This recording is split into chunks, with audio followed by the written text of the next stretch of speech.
प्रदेश की स्कूली शिक्षा की तस्वीर में अब सकारात्मक बदलाव नजर आने लगा है। हाल ही में देश में स्कूली शिक्षा के प्रदर्शन का आकलन करने वाली परफॉर्मेंस ग्रेडिंग इंडेक्स 2.0 रिपोर्ट में राजस्थान ने 32 अंकों की छलांग लगाई है। इन दिनों केंद्रीय शिक्षा मंत्रालय से जारी रिपोर्ट में राजस्थान का प्रदर्शन शिक्षा की गुणवत्ता, लर्निंग लेवल, इंफ्रास्ट्रक्चर और प्रशासनिक दक्षता जैसे क्षेत्रों में मजबूत हुआ है। शिक्षा मंत्री मदन दिलावर का कहना है कि प्रदेश की शिक्षा में किए गए गुणात्मक सुधारों के प्रयास अब रंग ला रहे हैं।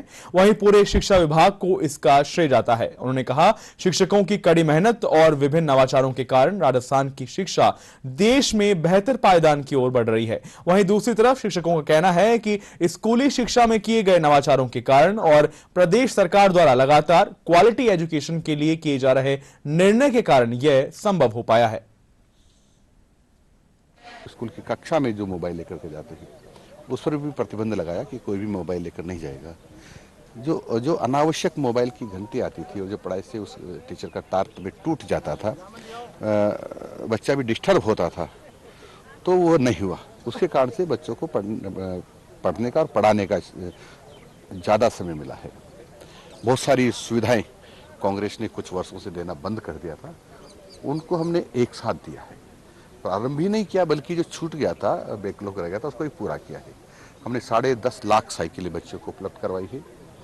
हमने लगभग 88,000 लैपटॉप, जिसको टैबलेट भी कह सकते हैं, वो भी हमने दिए हैं। बच्चियों को स्कूटियाँ भी दी है और इस प्रकार के कई छोटे छोटे नवाचार किए हैं।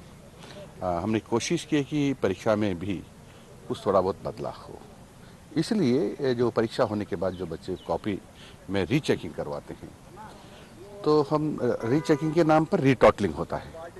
तो रीटोटलिंग होता है तो केवल वो तो नंबर जुड़ते हैं, काउंटिंग में गलती रह जाए तो वही दुरुस्त होता है और नहीं होता है। हमने रीचेकिंग की बात की है और हमने अभी की बार गणित से प्रारंभ किया है और ये हमारा सफल रहा है। हम कोशिश करेंगे कि अगले सत्र से, जो ये सत्र चालू है, इसमें हम 7 विषयों पर इसको लागू कर रहे हैं। बच्चा 3 से 6 साल तक जब बाल वाटिका का कोर्स कर लेगा, 3 साल का, तो उसमें ज़्यादा पढ़ाई पर बहुत ज़्यादा फोकस नहीं किया जाता, लेकिन उसे खेल खेल में ही एक्टिविटी के द्वारा पढ़ाया जाता है, उन क्रियाविधियों के द्वारा ही पढ़ाया जाता है। तो उस समय बच्चे को 3 साल में बिल्कुल स्कूल का हैबिचुअल हो जाता है और टीचर्स के प्रति भी बहुत ऐसा हो जाता है कि वो टीचर्स ही जैसे उसके पेरेंट्स हों।